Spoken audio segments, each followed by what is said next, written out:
to Cybernet with me, Lucy Longhurst. Coming up, we grapple with a monster, check out a Tomb Raider, brush up some photos, and get the exclusive story behind the new Half-Life. It's Cybernet.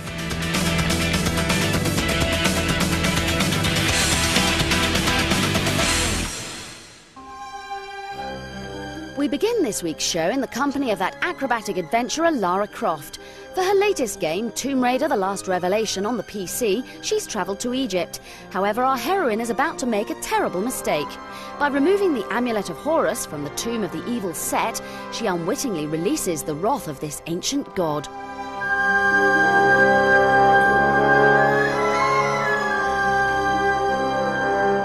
Lara now has to race against time to recapture this terrible Egyptian deity before he destroys humanity.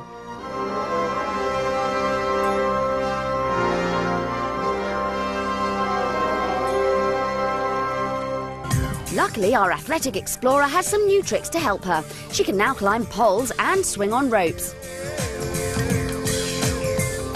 She also has a few new gadgets in her backpack, such as a laser sight and a pair of binoculars. The game introduces new characters too, like the evil archaeologist Werner von Croy, who started Lara on her career by training her in the art of tomb raiding as a young girl. The Last Revelation offers improved graphics, a greater emphasis on plot, and more imaginative puzzles. However, some people may be disappointed that this title is a lot easier than Lara's last adventure. It also retains the terrible controls that can make these games so frustrating to play. But despite that, there's no doubt that the epic plot and atmospheric visuals combine to make this the most satisfying Tomb Raider game yet. And the fantastic Lara is just as graceful as ever.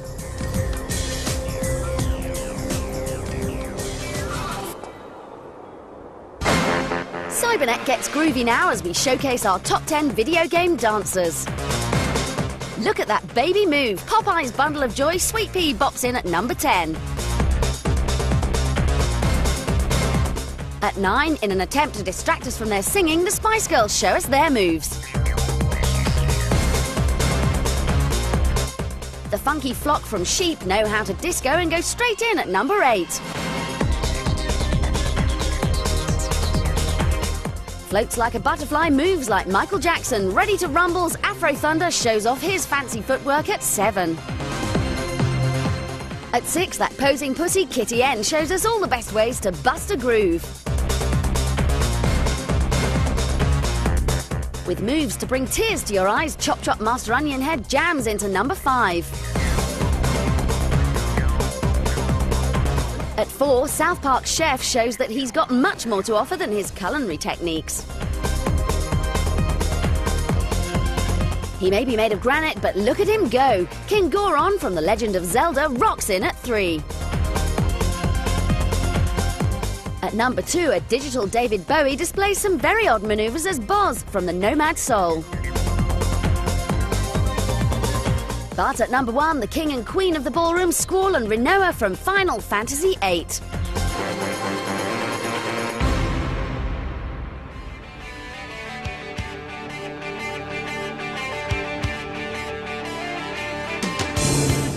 Action on 2 wheels next as the Dreamcast gets its very first motorcycle game, Suzuki Alstare Extreme Racing.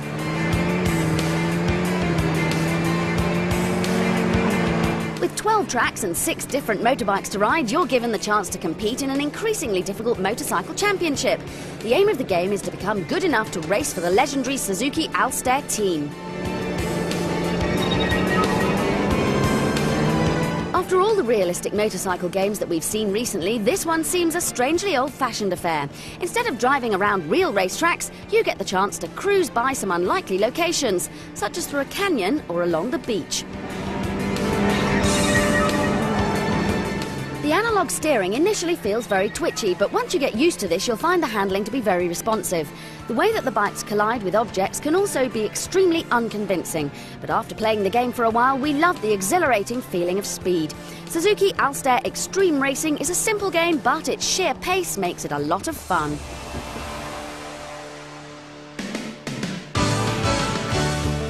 If you prefer more sedentary sports, then maybe golf is the game for you.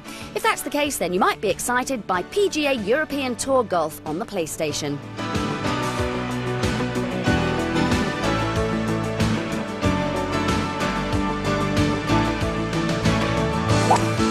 game hopes to recreate the action of a real PGA European Tour by featuring all the official courses and many of the world's top players.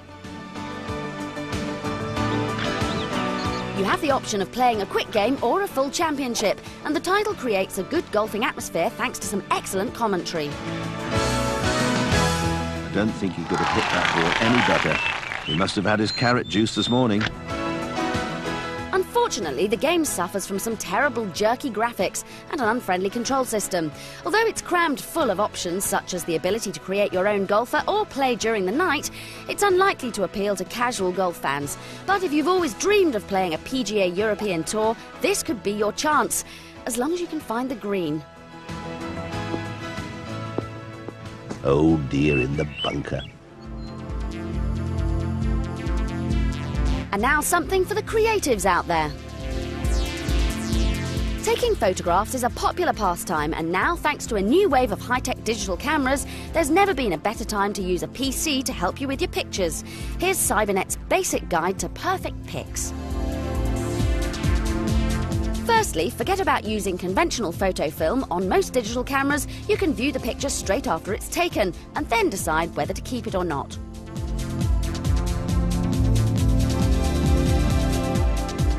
With many cameras, your images are stored on a smart card. You can then insert this card into a floppy disk and, with the help of a basic program, transfer your work to a computer. Another option is to scan the card by simply plugging the camera straight into your PC. Now that you've got your images on screen, you'll need one of the many packages around to apply those finishing touches. If you have a special picture that you haven't captured digitally, then this software also lets you use a scanner. With most software, simple step-by-step instructions take you through all the tools you'll need to touch up your photos. Amongst other things, you can brighten up or enhance any unclear snapshots and also remove any scratches or blemishes. Apart from tidying your pictures and increasing their quality, you can have fun with the special effects.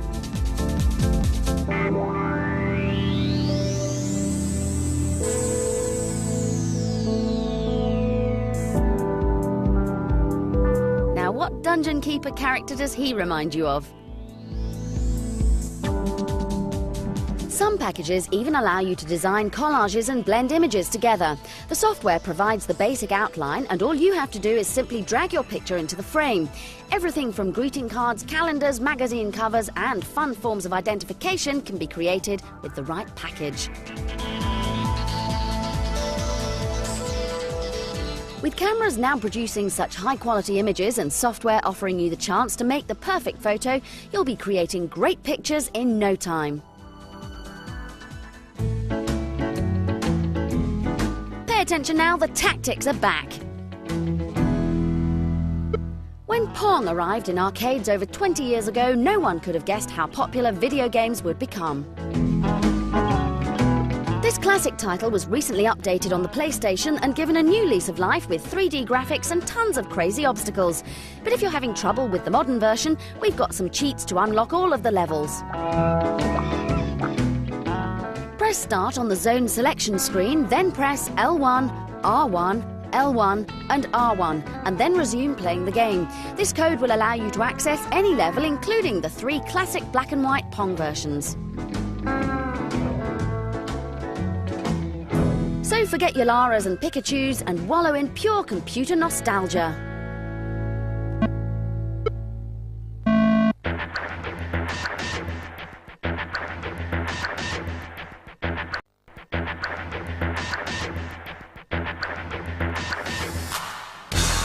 Are you a man or woman of action? Do you think Bruce Willis is the best actor in the world? If you do, check out Dynamite Cop on the Dreamcast, a game that's got more stunts and fights than your average Die Hard movie.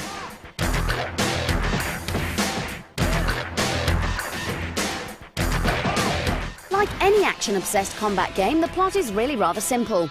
The president's daughter has been kidnapped by a badly dressed madman, and you've got to get her back, namely by fighting your way through screens of increasingly tough baddies. Fortunately, though, their leader isn't the brightest man in the world. Hurry up with that bomb! And where is that girl? Find her and bring her to me. Whilst you can play the game by yourself, we found it was much more fun to battle away with a friend. Not only does this effectively double your attack, but best of all, you can use your mate as a weapon by picking him or her up and using them as a kind of large club.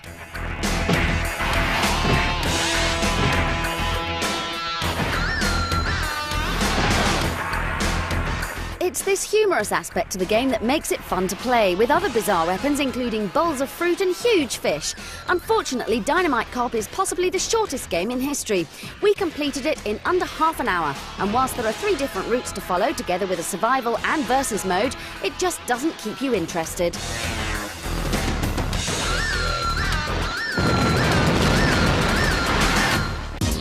Okay, time for our competition now, so grab a pen. This week's prize is a PlayStation and a copy of MTV Sports Snowboarding to play on it. So here's your chance to speed your way into the record books with this adrenaline-charged winter wonder. To win this prize, call our number and answer this question.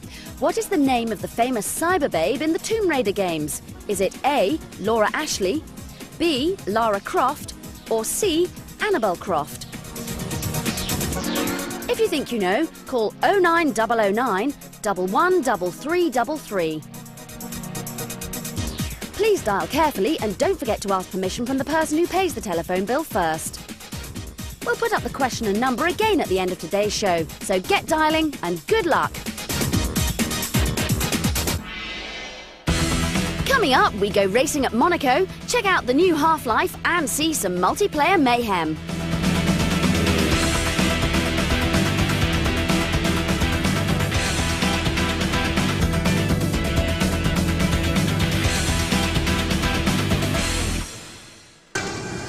Anyone who's played Half-Life knows that it's much more than just another Quake clone.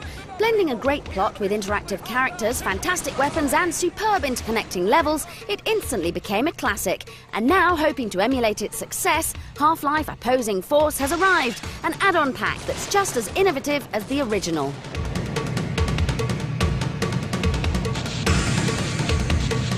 Like any expansion pack, there's a host of new weapons to use, enemies to fight, and even a pair of night vision goggles to help you in the dark.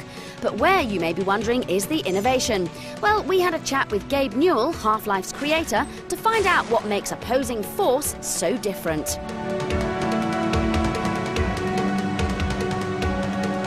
In Opposing Force, it's actually a very interesting story because it occurs at the same time that Half-Life occurs. And you're playing as part of a group of the military people, except you essentially decide that maybe what's happening here isn't right, and because of what happens to some people in the squad that you're part of. And as you're playing at exactly the same time as the original, you'll even get to meet, well, yourself. A couple times in the game, you'll actually run into Gordon Freeman. Gordon won't know it because, as you know, when Gordon was playing the game, he never saw a group of grunts who were protecting him. But you will actually learn that Gordon was able to complete his missions because of various things that were going on behind the scenes. For anyone who's completed Half-Life, Opposing Force is the ultimate addition. Superb level design, quality visuals and immersive sound effects all combine to make this the best add-on pack you can get.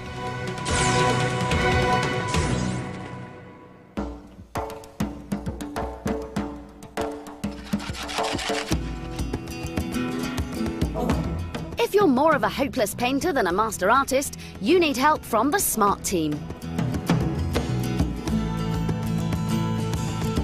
Get Smart with Art is a brand new interactive CD-ROM that combines video, animation, painting and drawing.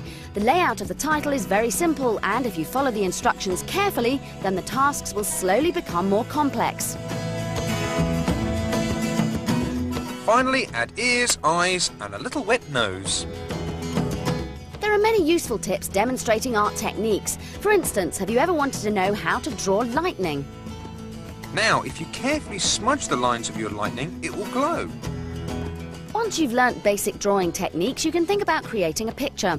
Picture composition is very important, so you can experiment to change perspective, viewpoints and lighting to achieve an aesthetically pleasing result. Can you guess who this character is? This is Morph, a pliable plasticine person. Morph makes an appearance on this CD-ROM along with his tiny friends, who you have to return to the box by clicking on them with the mouse. If you fancy taking a break from painting, you can visit the cinema. Many short animated films of Morph are featured, so you can watch him and his friend Chaz get into trouble.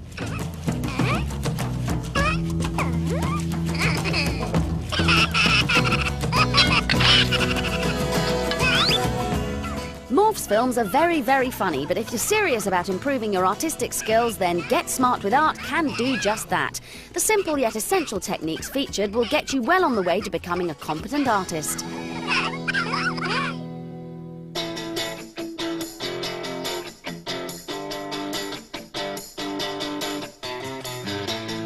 More reviews now, and it seems that every console needs at least 2 Formula 1 games, and the Dreamcast is no exception. Here's Monaco Grand Prix Racing Simulation 2, one of the most detailed races in the genre. Although the lack of an official license makes it feel slightly unrealistic, it has just about everything else. Whilst the arcade mode contains only basic options, the simulation section has enough detail to make any F1 enthusiast happy. Every possible part of the car can be customised, and you'll even experience mechanical failure during a race, just like real life. The graphics are incredibly realistic, with great-looking circuits and pixel-perfect cars. This attention to detail will definitely appeal to hardened driving fans. The vehicle's handling stands out too. It takes a while to get used to, but is ultimately very rewarding. Even in the slightly easier arcade mode, the smallest mistake will see you spinning off the track. If you want to test your driving skills to the limit, Monaco Grand Prix 2 will do just that. If you're after instant fun, you may find it disappointing.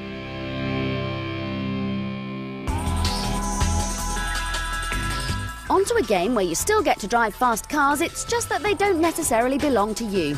The sequel to the hugely successful but highly controversial GTA has arrived, and once again it gives you the chance to be a bad guy. GTA 2 is visually superior to its predecessor and offers you many more opportunities to cause chaos in the city streets. The aim of the game is to win respect from 3 rival gangs. You can do this by performing various tasks or jobs.